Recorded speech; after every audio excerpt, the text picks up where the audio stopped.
Assalamualaikum warahmatullahi wabarakatuh.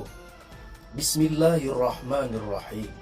Alhamdulillahi nahmaduhu wa nasta'inuhu wa nastaghfiruh. Wa na'udzu billahi min syururi anfusina wa min sayyiati a'malina.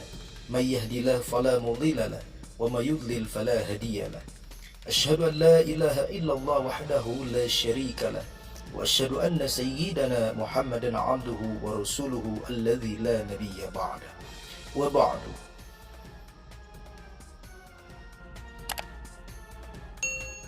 Sahabat ngaji, jauh sebelum Allah Subhanahu wa Ta'ala menciptakan manusia, alam semesta telah diciptakan dengan sempurna.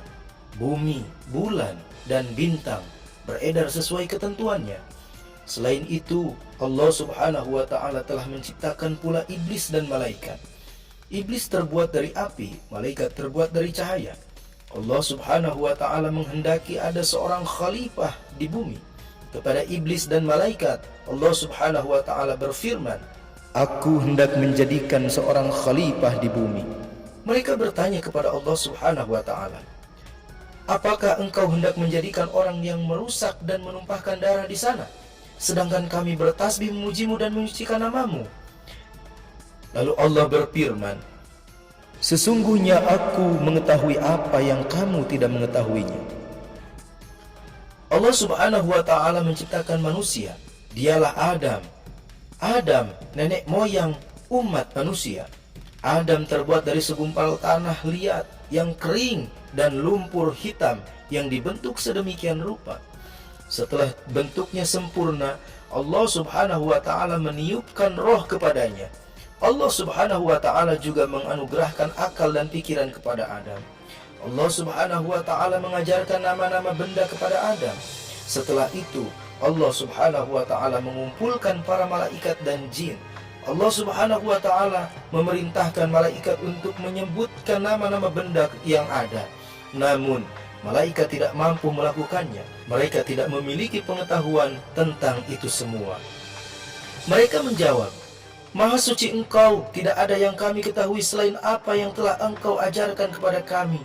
Sungguh, Engkaulah yang maha mengetahui, maha bijaksana." Adam memberitahukan nama benda yang ada atas perintah Allah Subhanahu wa Ta'ala. Malaikat kagum dengan kemampuan Adam.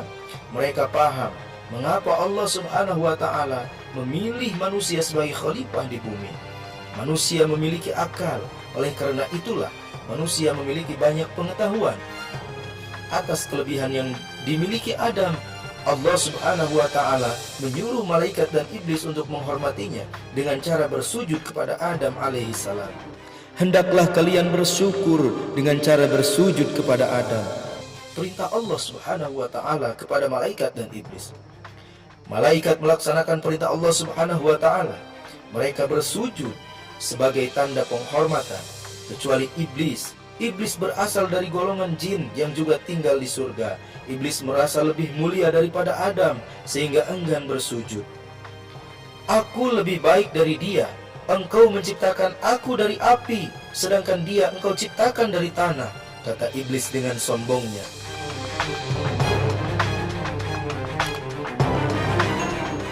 Lalu Allah berfirman, "Maka keluarlah kamu dari surga ini. Sesungguhnya kamu adalah orang yang terkutuk. Sesungguhnya kutukanku tetap sampai hari pembalasan."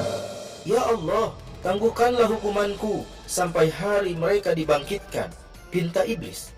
Lalu Allah berfirman, "Sesungguhnya kamu diberi tangguh sampai hari kiamat nanti." "Demi kekuasaanmu, aku akan menyesatkan Adam dan keturunannya, kecuali hamba-hambamu yang beriman," jawab iblis. Iblis dilaknat oleh Allah sampai akhir zaman. Keadaan ini membuat iblis menjadi semakin marah terhadap Adam. Lalu bagaimana kehidupan Adam selanjutnya? Sahabat ngaji, perlu diketahui bahwa manusia diciptakan dengan bentuk paling baik. Sebagaimana firman Allah, "Sungguh kami telah menciptakan manusia dalam bentuk yang sebaik-baiknya. Kemudian kami kembalikan dia ke tempat yang serendah-rendahnya, kecuali orang-orang yang beriman dan mengerjakan kebajikan. Maka mereka akan mendapat pahala yang tidak ada putus-putusnya." Quran Surah At-Tin ayat 4-6. Sahabat ngaji, Adam ditempatkan oleh Allah Subhanahu wa Ta'ala di surga yang indah. Betapa bahagianya hidup Adam. Apapun yang diinginkannya pasti terkabul. Di surga, Adam mendapatkan makanan enak, pakaian indah, dan istana megah dengan segala perabotan yang terbuat dari emas dan perak. Adam juga mendapatkan kebun bunga indah, buah-buahan lezat, dan binatang-binatang jinak. Burung-burung berkicau merdu, sungai pun mengalirkan susu dan madu. Kenikmatan surga tiada tandingannya. Semua keindahan dan kenikmatan surga Allah Subhanahu wa Ta'ala sediakan untuk Adam alaihissalam. Namun setelah beberapa lama, Adam alaihissalam merasakan ada sesuatu yang kurang. Dia merasa kesepian. Hal itu membuat Adam menjadi murung. Hilanglah keceriaan dari wajah Adam. Tentu Allah Subhanahu wa Ta'ala mengetahui penyebab keadaan seperti itu pada Adam alaihissalam. Apakah yang membuatmu murung, wahai Adam? Tanya Allah Subhanahu wa Ta'ala. Apakah kenikmatan surga ini masih kurang bagimu? Tidak ya Allah, tidak ada yang kurang dari kenikmatan surga ini. Hamba sangat bersyukur bisa mendapatkan semua ini, kata Adam. Lantas mengapa dirimu masih murung saja? Tanya Allah Subhanahu wa Ta'ala. Adam kemudian menjelaskan penyebab kemurungannya. Dia menginginkan seorang teman. Allah Subhanahu wa Ta'ala maha mengetahui keinginan hambanya.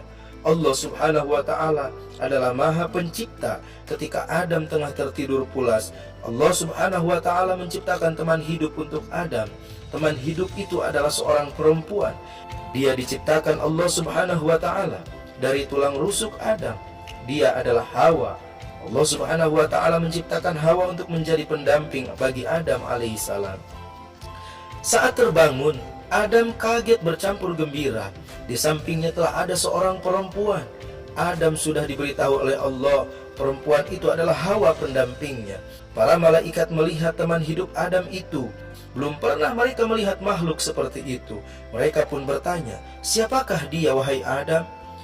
Dia adalah Hawa, perempuan yang diciptakan Allah untuk menjadi teman hidupku, kata Adam penuh sukacita. Kemudian mereka dinikahkan oleh Allah Subhanahu wa Ta'ala. Malaikat menjadi saksinya. Adam dan Hawa tidak henti-hentinya bersyukur atas karunia Allah Subhanahu wa Ta'ala itu. Kalian berdua silahkan menikmati kesenangan surga. Makan dan minumlah sesuka hati. Namun ada satu hal yang tidak boleh kalian lakukan. Hanya satu hal saja yang terlarang. Jauhilah selalu apa yang dilarang oleh Allah.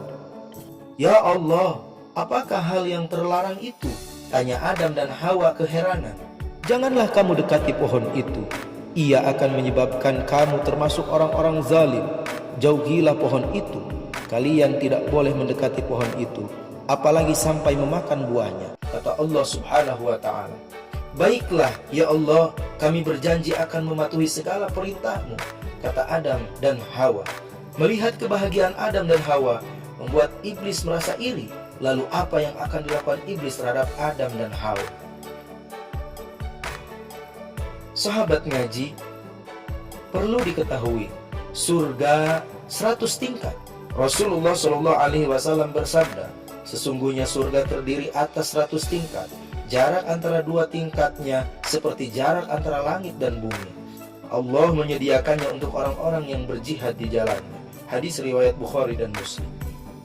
Nantikan kisah selanjutnya. Wallahu a'lam bishawab. Wassalamualaikum warahmatullahi wabarakatuh.